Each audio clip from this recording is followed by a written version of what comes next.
ಇವತ್ತು ನನಗೆ ಸಖತ್ ಖುಷಿ ಆಗ್ತಿದೆ. ಯಾಕೆ ಗೊತ್ತಾ, ನನ್ನ ಜೊತೆ ನೀವೆಲ್ಲರೂ ಕಾಯ್ತಾ ಇರೋ ಗಡ್ಡ ಹಾಗೂ ಉದ್ದ ಕೂದಲು ಹೋಗ್ತಿದೆ.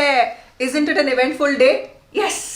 ಸೊ ಫೈನಲಿ ಈ ಗಡ್ಡಕ್ಕೆ ಈ ಉದ್ದ ಕೂದಲಿಗೆ ಮುಕ್ತಿ ಸಿಗ್ತಾ ಇದೆ. ನನಗಂತೂ ನನ್ನ ಗಂಡ ಹೇಗೆ ಕಾಣಿಸ್ತಿದ್ರು ಅಂತ ನಂಗೆ ನೆನಪೇ ಇಲ್ಲ. So thanks to the Kirataka team, ನಾವೆಲ್ಲ ಇದೀವಿ. ವಿ ಆರ್ ವೇಟಿಂಗ್ ಹೊಸ ಲುಕ್ ಅಲ್ಲಿ ಹೇಗೆ ಕಾಣಿಸ್ತಾರೆ ಅಂತ. ಸೊ ಯಾಕೆ ಮುಗಿದು ಆಯ್ತು, ಒಂದು ವಾರ ಆಗ್ತಾ ಬಂತೇನೋ, ತೆಗಿಯಕ್ಕೆ ಮನ್ಸಾಗಿಲ್ಲ. ಅದು ತೆಗಿಲೇಬೇಕು. ಎರಡು ವರ್ಷದಿಂದ ನನಗೊಂಥರ ಜೊತೆಲಿ ಇದ್ದು ಬೇಜಾರಾಗ್ತಿದೆ. ಸೊ ನಾನೇಶ್ವರನ ಸ್ಪೆಷಲ್ ಆಗಿ ಕರೆಸಿದೀವಿ, ಬಿಡ್ಬೇಕಲ್ಲ. ನಾನು ಒಂದ್ಸಲ ಕನ್ವಿನ್ಸ್ ಮಾಡಕ್ ಟ್ರೈ ಮಾಡಿದೆ ಡೈರೆಕ್ಟರ್ನ, ಗಡ್ಡ ಇಟ್ಕೊಂಡೆ ಹೇರ್ ಸ್ಟೈಲ್ ಚೇಂಜ್ ಮಾಡ್ಬಿಟ್ಟು ಮಾಡೋಣ ಅಂತ. ಬೇಡ, ಅವ್ರು ಇಟ್ಕೊಂಡಿದ್ದಾರೆ ಗಡ್ಡ. ಸೊ ಇದೊಂಥರ ನನಗೆ ಬೇಜಾರು, ಇವರೆಲ್ರಿಗೂ ಖುಷಿ.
Thanks to the Kirataka team.